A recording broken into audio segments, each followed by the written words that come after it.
All right, guys, happy Tuesday. The internet is very much divided over the Conor McGregor sexual assault civil suit. He has just lost it, by the way. He's been ordered to pay his victim approximately 250,000 euros. Already people yelling at me in the chat, I feel like you're about to defend him, or other people being like, he's innocent. Well, we're going to talk about that case for sure. I'll give you some details and see what you think.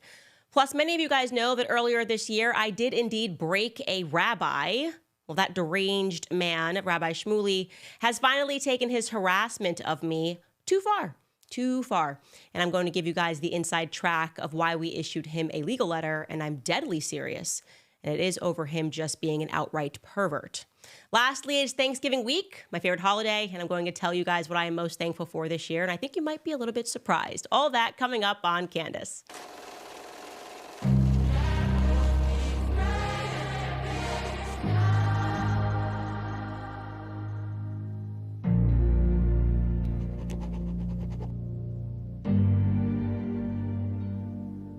All right, so we are conducting a live poll here in the chat on YouTube. I've asked the question to you guys, do you believe Conor McGregor is guilty?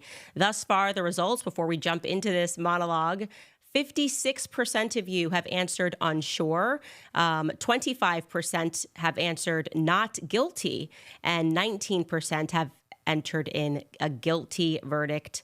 So that means that the majority of people do not think he is guilty, of the people who have an opinion on it. And then, of course, the overwhelming majority of you are unsure. So I hope that I can provide a little bit of clarity. But first and foremost, I want to say, especially, I really want to hear from women today. I have to hear from women today on the topic of what constitutes a rape, what constitutes a sexual assault. Everybody knows my history with this. I have very much made myself an enemy of the Me Too movement, of the hashtag believe women trend, all of it. All of those kinds of movements in the past have labeled me as an internalized misogynist. I always love these like fruity little names they come up with all the time. And I guess an internalized misogynist is like a woman who doesn't know that she hates being a woman on the inside. Something like also being a black white supremacist, super kooky. But I think it's a new day. And I think that many women who perhaps believed the earlier media depictions about me no longer do. They're starting to see that actually I really am just a person that is ruled by logic and not emotion. And I like to have all of the facts presented to me before I enter in a verdict about anything. On the logic side, just to jog your memory, as much as I absolutely hated NBC's Matt Lauer, remember the anchor, NBC News anchor at the top of his game before he then got Me Too'd. And I've had to force myself to defend him because it was utterly illogical, the story that we were being told. But a hashtag was trending and everyone was like, get him out of there. And he lost his entire life, his entire career, because allegedly he raped an intern while covering the Olympics, and then the two of them thereafter decided to continue to have a sexual affair for 2 years all across New York City. That was actually the story that took down Matt Lauer. So we're supposed to believe that first time he raped her, but then she was like, okay, whatever, I kind of love you, rapist, and then they carried on a 2-year affair. I mean, completely and pointedly ridiculous when you just common sense, my friends, sense. Obviously, he was never credibly accused of rape criminally. Instead, she got a check from NBC and disappeared into the universe. I also strongly believe in personal responsibility. That is why just last week, and this also points to the fact that I will point the finger at men too. Of course, millions of adoring fans worldwide were mourning the death of One Direction singer Liam Payne after he fell off of a balcony. And it is sad, it is a tragedy, but I did also use my platform to signal that it's completely ridiculous and absurd that lawsuits have since been filed against a friend of his for abandonment that was present down there in Argentina. And plus, there was also this Argentinian waiter who's being sued for, quote unquote, supplying drugs to him. Like, come on, guys. Liam Payne ordered the drugs. He consumed the drugs. He knows what those drugs do. Actions do indeed have consequences. And no one should know that better than an adult that has a fully developed brain. That is just my perspective. Some people, it seems harsh when we're in these emotional moments. Our instincts start to give in to every emotion before we even hear the facts. We don't even need to hear the facts. It's like, how did I feel when I watched that? How did I feel when I watched the George Floyd video? Well, I felt badly. And so therefore, what happened here is a crime and the police should all go to prison. Same thing, by the way, Kesha, the notorious photo of Kesha crying in the back of the courtroom. That was it. That's all it took. everyone just convicted Dr. Luke and said this poor woman is trapped in her contract with Sony, and it's just so sad, and she's a rape victim, and no further questions asked until, like, you know, their court case went on for an entire decade. Many things came to the forefront, including the fact that Kesha had lied to Lady Gaga by saying that Katy Perry was raped, and Katy Perry said this is absolutely not true at all. And Dr. Luke maintained his innocence, saying, no, she is accusing me of this because she wants to edit her contracts. And Sony backed him up on that.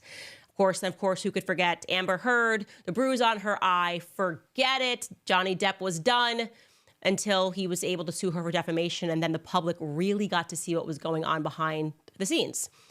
So this brings me to Conor McGregor, talking about emotions and how people feel. Okay, so if you don't know who Conor McGregor is, he is a famed Irish UFC fighter who is at this moment losing all of his sponsorships. It's a very big deal. He is being financially impacted due to the fact that they returned a verdict that he plausibly assaulted a woman, not raping her, despite multiple headlines that are misreporting this decision in the courtroom.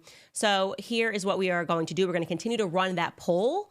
We're going to let you guys decide as I give you the facts of this case, whether or not you think he is guilty. And I'm going to tell you all about this woman who is accusing him of sexually assaulting her. Now, her name is Nikita Hand. I can tell you that because she's in the public sphere. She's not trying to maintain her privacy. And we should examine some of these facts. First and foremost, she's bringing a civil suit. She brought a civil suit against him, not a criminal suit. Why? Well, because she already tried to bring this case criminally twice, and it was denied due to a lack of evidence, okay? She claimed in the courtroom that she was brutally raped and battered by Conor McGregor, and yet the director of public prosecution declined to prosecute it. So let's take a look into what maybe led them to make that decision, okay? And here's the story. First and foremost, actually, let me just give you the emotion of this. This is actually a clip of Nikita Hand, just speaking to the fact that often people are just responding to emotion. This is her walking out of the courtroom after she scores the victory against Conor McGregor. Take a listen. To all the victims of sexual assault, I hope my story is a reminder that no matter how afraid you might be, speak up, you have a voice, and keep on fighting for justice. I know this has impacted not only my life, my daughters, my family and friends tremendously, and it's something that I'll never forget for the rest of my life. But now that justice has been served, I can now try and move on and look forward to the future with my family and friends and daughter. Moving testimony. She cried throughout the trial. She spoke about how she had to have a tampon surgically removed. So if you hear that as a woman, you're instantly like, oh my gosh, how could any person ever think that she did anything wrong in this? Like, very clearly, Conor McGregor must have raped her, okay? So here is the actual backstory. Nikita Hand actually contacted Conor McGregor on social media. The two of them struck up a back and forth social media flirting relationship. And on this particular night, she slid into his DMs, and because he had posted a photo of himself at the nightclub. I want to be very clear, both of these people are partying, okay? She sends a photo of herself in a sexy red jumpsuit and asks him where he is because he's now posted a photo of himself at a DJ booth partying unsa, unsa, unsa, unsa. And specifically, she sends him a message saying, it's our Christmas party, as she's wearing this red jumpsuit, come out and get us. Now, who is she referring to when she says us? She was referring to the friend that she was with at the Christmas party, a woman named Danielle Keeley, who is also her work colleague. That's a photo of her right there. And I want to be clear that she sent Conor McGregor this message despite the fact that she is both a mother and she has a boyfriend, okay? Now, I want to be clear. Conor continued to party all night. There is no doubt that he was on a bender. How do we know he was on a bender? Because when you look at the timeline of this, they're texting all throughout the night until 7 a.m. 7 a.m. Conor McGregor has testified that he was out until 7 a.m. when he instructs his security to book him a penthouse room at the Beacon Hotel, okay? Now, it's morning time. Nikita and him are still messaging. At 10:51 a.m., they decide that they're going to get together. He picks her up at her workplace, a hair salon, with her colleague, Danielle, the person that we just showed you. They then drove around for 2 hours. He claims that they began hooking up right away in the car at this time, and then they all decided to go back to the hotel where he and her hooked up in the bathroom. Now, it's a penthouse suite, so it's got bedrooms, and they hooked up in the bedroom. He says they had consensual sex. She is saying now the sex was not consensual. But it's important to note here that her friend Danielle was outside of the room when they were hooking up on a sofa bed with his friend who was with them. And his friend's name, it's a very important character in this. His friend's name is James Lawrence, okay? So James Lawrence is sitting on the sofa with Danielle. She's hooking up with Conor McGregor in the bathroom. Conor McGregor comes out and he's exhausted. He alleges that he then fell asleep because, well, it's believable that he was exhausted because we're talking like, 10, 11 a.m. in the morning. He's been out partying all night. His friend Lawrence then wakes him up and he's like, look, I'm tired. I got to go. I really have this bender has got to end. And he decides to leave them all at the hotel room, but leaves a car behind so that they can all get home safely. Okay. Want to be very clear again, Conor McGregor is clearly on a bender. We can talk about that in a whole nother episode about his drinking, which I think is problematic. It's important to note here that her friend Danielle wound up testifying against her. Giving evidence on Wednesday, Danielle Keeley told the court that she was with Nikita in South Dublin as a part of a Christmas work party. Ms. Keeley, who was called to give evidence for Mr. McGregor, said that she did not know Nikita that well, but she told the court that they were collected by Mr. McGregor from the salon at around 10 a.m. on the Sunday morning. And after collecting Mr. Lawrence, they were then taken to the Beacon Hotel. When asked to describe the mood in the penthouse, she said everything was fine and everyone was in good form. She told the court that she knew Nikita and Mr. McGregor had gone into the bedroom, but she didn't really know much about that. She said that she did not know what was happening in the room, and that when she returned to the main room of the penthouse, everything was fine. She said, quote, everything was fine and no one was in bad form. I didn't notice anything that had happened, Ms. Keeley said. Asked if anyone appeared upset, she also replied, no. Ms. Keeley, though, then says that she was contacted by Nikita in the days after the alleged incident, claiming that she had been raped. Asked for her reaction to that days later, Ms. Keeley said, quote, I was surprised because I didn't see anything. I told her I hadn't seen or heard anything. She then told the court that Nikita asked her to delete text messages between them from that night. Now, she asked several people to delete messages from that night because the messages apparently don't show a young woman that is in distress. These are just the facts. These are just the testimony that has been given. Now, this is by her work friend and colleague. I don't know what her incentive would be to lie. Obviously, she's also got the proof in the form of text messages of when she was informed days later, that her friend who she was with, the room that she was just outside of, that a horrific rape had just taken place, okay? So let's be clear. Let's fast forward. She now is telling her friend that she's raped. And Nikita then decides to do what you're supposed to do. She goes after Conor McGregor criminally. And I want to note that she only goes after Conor McGregor for this alleged sexual assault. She names Conor McGregor in this as they begin to investigate this situation. And of course, the police take this very seriously as they're investigating it. This means taking statements from everyone who could plausibly testify as to what happened that night. Curiously enough, Conor McGregor's friend, Lawrence, who was also present, the one that was on the sofa, states that not only did Conor not rape this woman, he believes it was consensual, but also that he, Lawrence, also had consensual sex with Nikita that night. Wait, what? Whoa, hold up. What are you saying? This would be, of course, a big deal. Her team, of course, makes a very sound argument. Lawrence is lying. He's lying. That's Conor's friend. Of course, he's lying for him. He's just saying that to protect his friend. But then, in the course of this investigation, some very interesting evidence turns up. CCTV footage from that morning, which captures her kissing and touching both Conor McGregor and his friend. Okay? The CCTV footage also revealed that after McGregor left the hotel, like he said, left them behind, she stayed at the Beacon Hotel for 4 more hours partying and drinking, and it is during that time which she apparently had sexual intercourse with Lawrence, Conor McGregor's friend.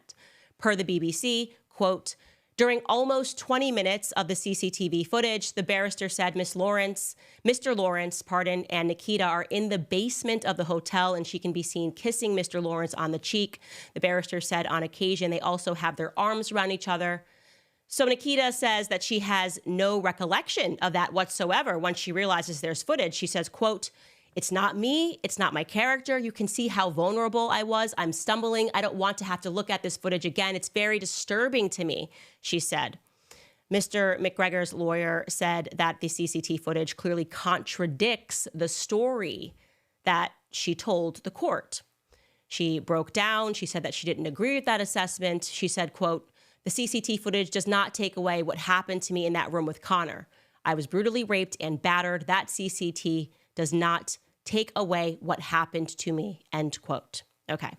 But the prosecutor's office clearly felt different following the investigation. They ultimately declined to prosecute, citing two main reasons. The first is Nikita freely admitting to the fact that she had consumed a large amount of drugs and alcohol, and also the fact that they then discovered that there was a second person who she had sex with after she claimed to be brutally raped by the first. Now, I guess to them it seemed unlikely that a woman who had survived a brutal rape would not only stay and continue partying after her rapist had left, and you can freely go and run to the police and into the arms of people that can protect you, but also would someone who was just raped sleep with a second man. But Nikita did not give up. She then pursued Conor McGregor in civil court, and this time, so as maybe perhaps not to make the same mistake, she added Lawrence to the civil suit. She's now, "I'm suing both of you because even if she did sleep with him, her argument is she had no memory of it, so that constitutes an assault as well."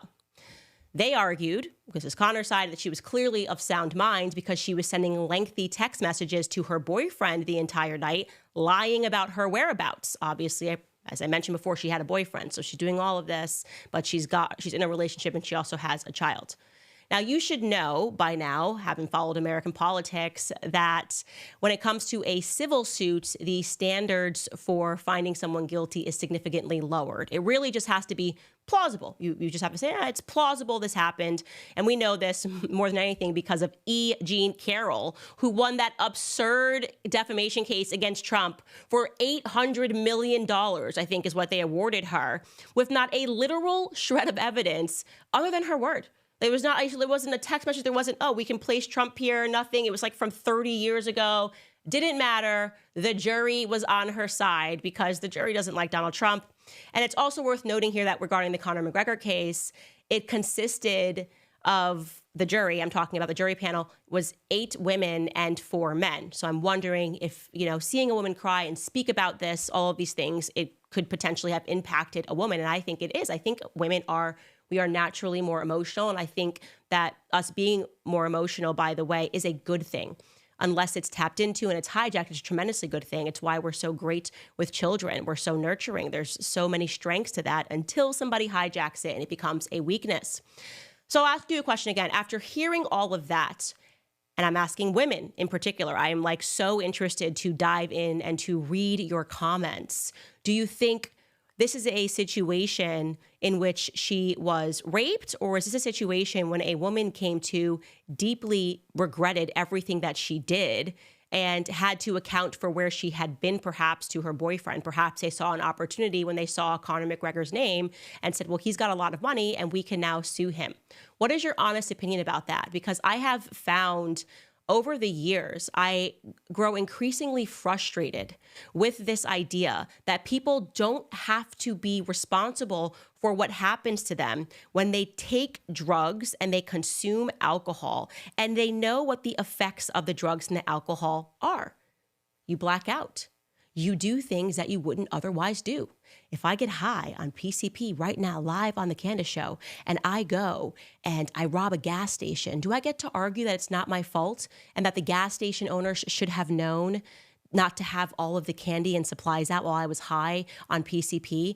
Do we at all have to account for the fact that we are consuming things that alter our mental state? By the way, I could very much believe that she doesn't remember much of the evening if she was partying all night before, if she then got in and did cocaine and did drugs. I could very much buy into that.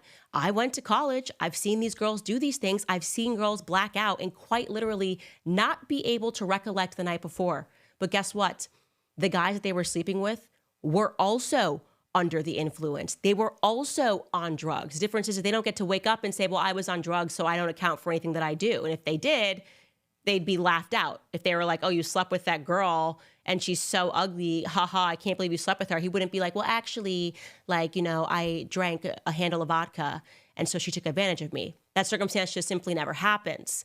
And so this isn't a defense of anything. And I want to be very clear that beyond anything else, I think the true victim in all of this is Conor McGregor's fiance, Dee Devlin, who has stood by him through everything. He has 4 beautiful children. Those are the true victims of this situation, to have to watch their father not lead their family in a way that is commendable and in a way that commands honor and respect and decency. Okay, there is nothing attractive about a man that is not in control of his own whims. And there are so many men who are struggling with alcohol, drug addiction, and the problem when people have money and people have power is having women throw themselves at you, slide into your DM, send you a sexy photo, and you're just like, well, I'm just going to do it. It demonstrates a severe lack of control.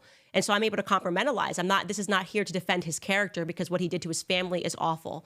And that is something that he's truly going to have to account for. And you have sons who should be able to look at you and see you as an example. There's nothing sexy or appealing about a man that is available to every woman that throws himself at her. And I really, truly hope Conor McGregor hears those words. You know, you should lead your house much better than you have been leading it in the past. God gave you gifts. God gave you a career opportunity. God put you in the octagon, you know, and you squander all of that away so many times, putting yourselves into this situation, not just putting yourself, right, but putting your entire family, which actually is pointedly selfish for you to do something like that. This doesn't excuse any of that, okay? But when you examine these facts of this case, and now you consider this woman saying, well, I don't remember, therefore it's rape. What is that? Truly, women, what is that? And I want to remind you guys, because I think the media has been so successful in the past of making women think that we're somehow apart from men. Like we have to defend other women when these things happen. Let me remind you, we raise these men, we marry these men.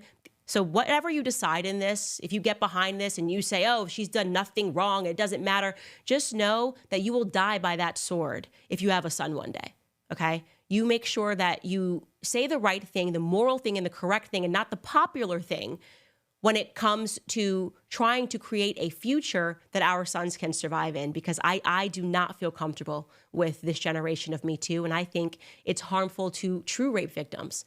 Women who weren't sliding anybody's DMs half naked, being suggestive, asking to go to a man's hotel room in the middle of the night on drugs or alcohol, and were truly raped and pursued by a predator who drugged them against their will. I think these women do a tremendous disjustice to those women.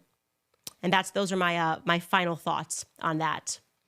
All right, guys, I have got to tell you about Hewo. I'm so actually thrilled to introduce this to you. This little thing that I'm holding, it's short for Hear the Word. My son is obsessed with this. It's a super fun and meaningful audio player designed to reinforce children's faith formation. It's the perfect Christmas gift. It basically just tells them little Bible stories, helping your family embrace the true meaning of Christmas and celebrate the birth of Christ with joy.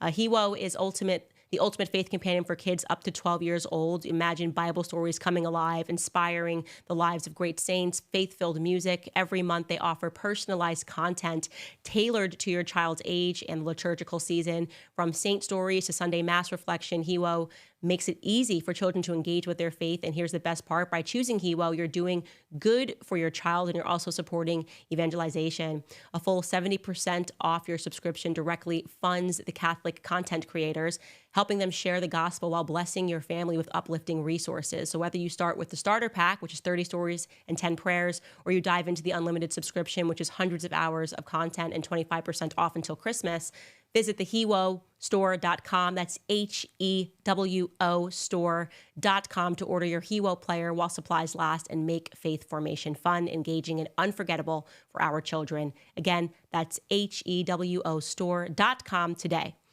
All right, let's get into Rabbi Shmuley. I mean, look at that. That's the nicest picture we could find of him right there. That is the nicest picture we could possibly find of this man. You really do in life end up with the face that you deserve.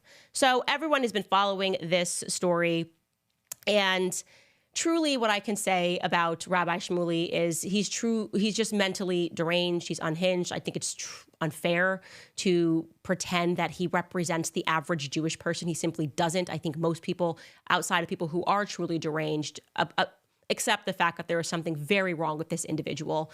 And I will say that it has been deeply upsetting to see, though, however, like Jewish publications like the Jerusalem Post, like they never say he's done anything wrong. He's been allowed to have a column in one of those publications for a very long time. So there is a little bit of responsibility on that side. I will say that. Anyways, so the backstory, of course, we all know Rabbi Shmuley began harassing me for 2 years over my refusal to publicly condemn Kanye West, because I don't do that to my friends ever. And I am friends with Kanye, and I'm still friends with Kanye. So there you go. And him and his daughter just became completely deranged and obsessive about everything. This all culminated when I completely broke Rabbi Shmuley on Piers Morgan. Obviously, we had a debate about anti-Semitism, and he just revealed himself to be a liar to the world. And that video got 4 million views. People were very shocked to see him just get caught lying and making up stories and then trying to undo it. And you just look at him and you know this is a person that is possessed by a demon. Well, that only sort of sped up and magnified his attacks against me. And I just completely ignore him because truly I am better than him. And most of the times it's just better to walk away from someone who would do better in an asylum. Truly, he's an argument that we should bring back insane asylums. That's my viewpoint. But he took it a bridge too far, just a step too far, when it was brought to my attention that he was hawking sex products and using my face and my name. In case you don't know this, he sells sex products, sex toys with his daughter, and for whatever reason decided that if he used my face and my name, again, this is a rabbi, okay, that maybe they would sell more products. I'm going to show you the post because it's so disgusting. The sexual innuendo of it is what particularly got me so angry. He wrote with a photo of me holding microphones. Candace Owens really knows how to grab those microphones. Yeah, microphones. Beyond thrilled to announce that our hashtag Made in Israel kosher sex pleasure massage oil has been nominated as the best sex lubricant for couples by the world's leading sex and intimacy publication. Shop only on kosher.sex. Want to offer the special discount for the clan grand wizard, Candace Owens, single most sexually perverted or repressed woman on earth, and the biggest anti-Semite who studies my daughter's website minutely 10 hours per day. Pardon. Life is nothing without your your big giant Candace O. Order now with the hashtag never again. No words. No words for this level of derangement. Absolutely no words for how psychopathic it is. Knowingly, he knows that I'm a Catholic. He knows my positions on pornography, the sex industry. I have made that known for years. And to find a photo, to crawl across the internet and to say which one can I imagine as a pornographic image and then encourage people to buy sexual lubricants and products, bridge too far, right? Because this for me is like when you cross the red line, which is when you start disrespecting my faith, my belief on the industry of pornography. I understand that you believe your faith says that this is great and this is amazing and that you should encourage people to be more sexually active or whatever it is that you have been saying on your posts. But for me, firm red line in the sand. So we did, in fact, send him a cease and desist, and I'm very serious about it. We expect him to return. This is not the first post he's made, apparently hawking sex products. I didn't know this was a thing until somebody tagged me in it. And then I became aware of the fact that he has been doing this. Rumors, the rumor mill is that actually Rabbi Shmuley is not as wealthy as he would like to present himself to be. And so this is quite desperate of him to do something like this. Obviously, he's had a completely deranged response to our cease and desist. What he is doing is illegal in all 50 states. You are not allowed to hawk products and use somebody's image and likeness, but he's having another one of his rabbi breakdowns on X. This is what he has written, which is totally, again, just really speaks to his mentality. He posted this.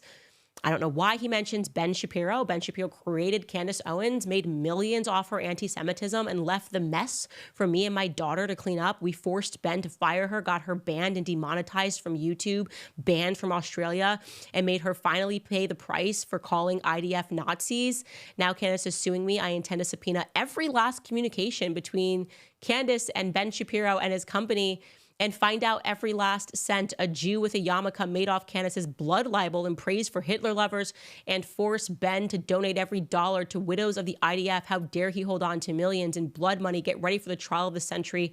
Hashtag never again. Clearly, this has nothing to do with Ben Shapiro. This has absolutely nothing to do with the Daily Wire.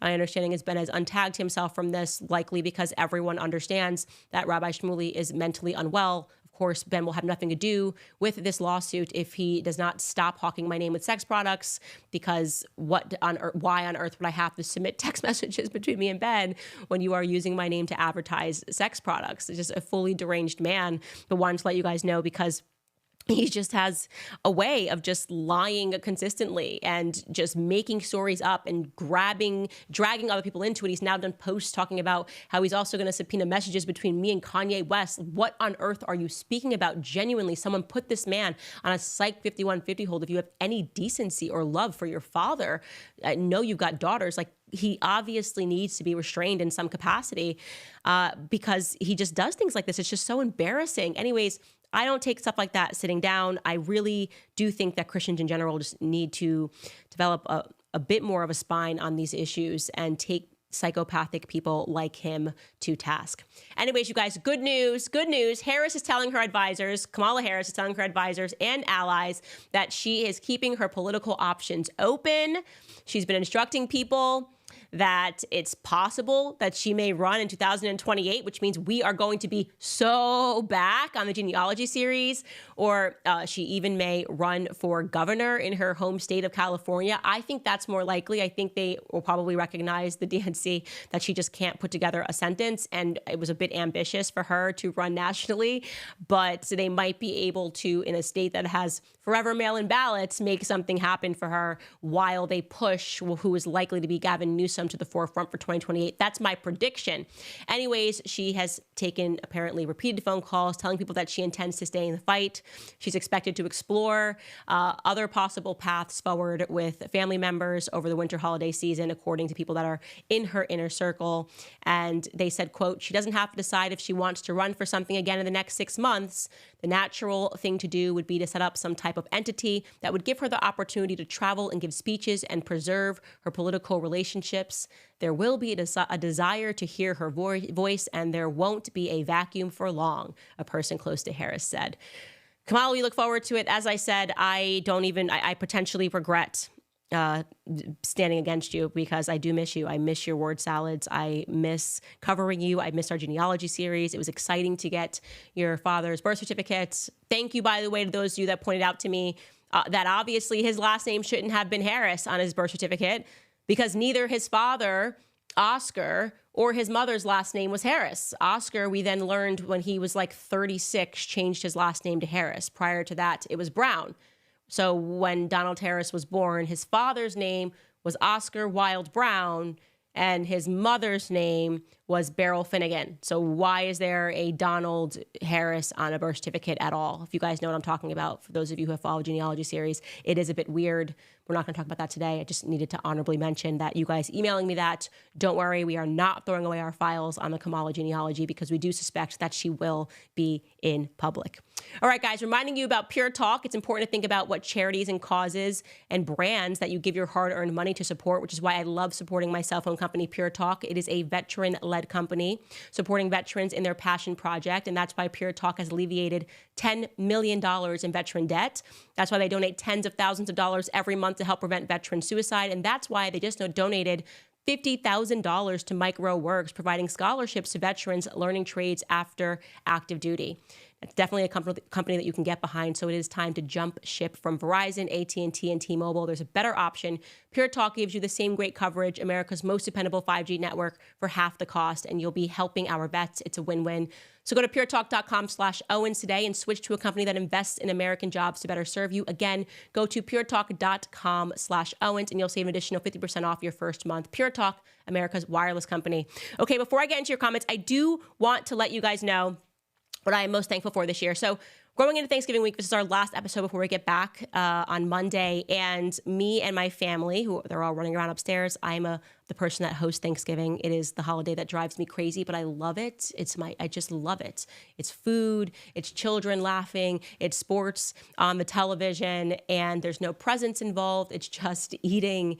And our family tradition for Thanksgiving is that we go around in a circle and we say what we are most thankful for the year. And it's such a great time to reflect. You should do these sort of gratitude reflections, by the way, if you can, every week.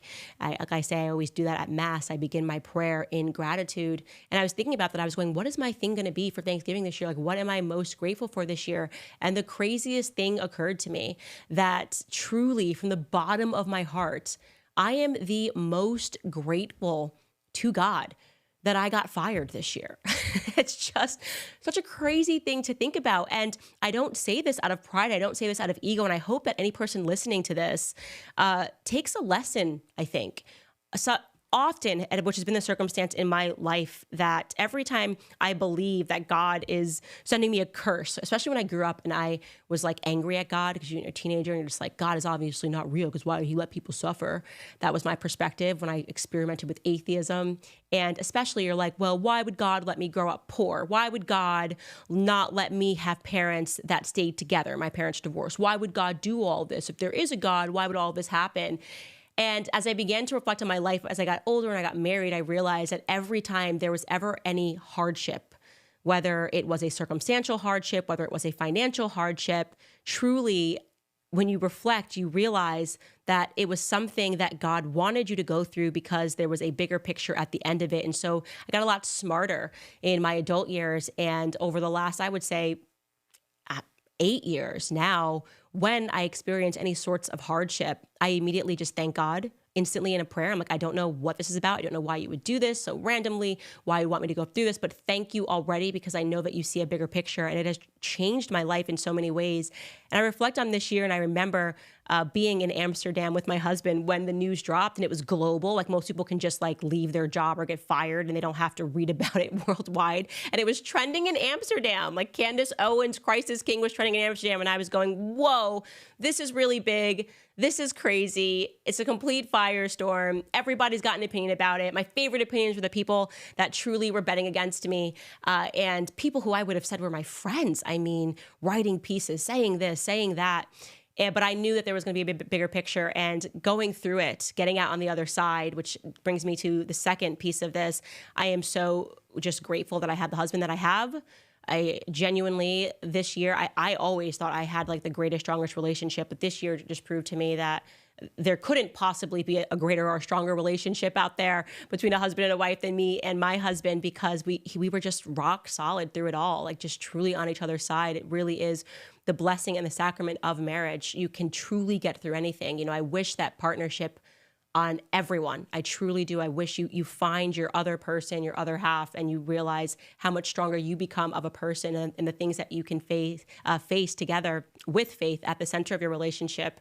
And lastly, which also brings me to the fact that I'm just so grateful to every single one of you. I really wish I could just reach in and hug you. You feel like my friends. Like I feel like we're friends. Like we talk on the phone every day and we're updating, we're talking about politics every day. But I don't really know all of you, but I feel like we do we have the same perspectives, and we're growing and we're learning together, and we don't get things right. But I wouldn't have made it out without all of those elements, without faith, without my family, and also without other people in the world who believe in the freedom of ideas and really encouraged us every step of the day. Nonstop emails, people signing up on Locals, encouraging us before we even knew if the show was going to look like. My staff, everyone that's in the control room right now. I mean, just the amount of gratitude that I have for everyone who didn't even blink an eye, did not even bat an eyelash, and just stood by us and stood by me.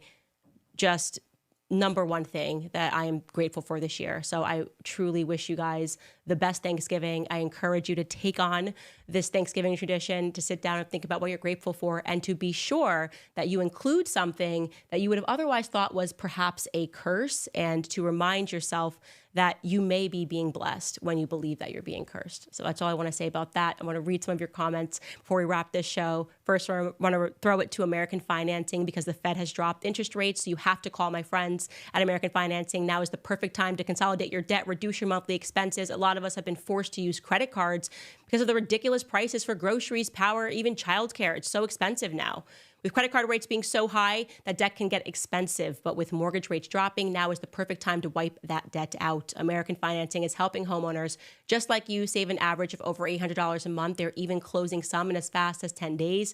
And if you start today, you may delay 2 mortgage payments. There are no upfront fees to find out how much you can save. So call American Financing today at 800-795-1210. Again, that's 800-795-1210. Or you can visit americanfinancing.net/Owens. All right, let's see what you guys have got going on in the chat before we bid you farewell for Thanksgiving. I hope you guys love me back. I hope you love me back. We have first and foremost, Sarah Jones writes, Candace, I love you. Wow, first comment. She does love me back. Keep doing God's work. Thank you for leading me back to Christ. You have changed my life over the past 2 years. Random one. What kind of music do you listen to at the minute? Do you know what? I go through random phases, but my youngest son, every night I put him to bed and I'm now listening to like old school R&B. And my heart, I'm just like, oh my gosh, Black music used to be so beautiful and wonderful. He loves Brian McKnight. Well, my husband says that I say he loves Brian McKnight because he can't talk, but he loves Brian McKnight. We listened to Brian McKnight last night. We were listening to One Last Cry. Such a good one. Listening to Whitney Houston. Listening to Casey and JoJo. Do you guys remember that song? All My Life. Okay, there's no snapping. It's not quick, but you know what I'm talking about. That is just, man, music was so good. It was so good. But that's a spell. I go through these spells and then I'll be like just listening to country music. I really do have a very eclectic taste in music, but right now old school R&B is really, really doing something for me and my 1-year-old son as he falls asleep in my arms every night. Sharice the Rumbler writes, she was sent La Femme Nikita regarding the Conor McGregor case. Listen, I just have an opinion about people that go on these binges and do drugs and do alcohol. It means the drugs are working. If you do things that you wouldn't normally do, if you don't remember things, it is a decision that you are making to impair your judgment. And I think the responsibility has to start with you if you are not being intentionally drugged and everybody else is on drugs. Why does one person have to be the babysitter and assume that you're not doing something consensually if they're doing it consensually and they're also under the influence? That's been my perspective forever. Sarah writes, what is your opinion of Israel's sanctions on Haaretz?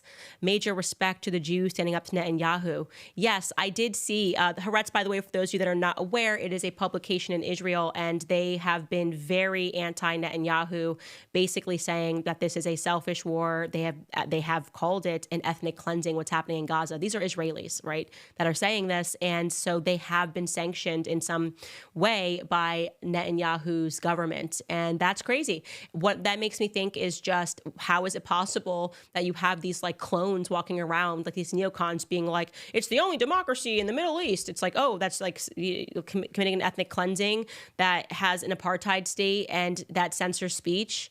What kind of democracy is this? I don't want a part of that democracy. Nope, not for me. Anwar writes, how can these conservative speakers come to college campuses and express to be pro-life out of one side of their mouths and justify the killing of innocent children out of the other?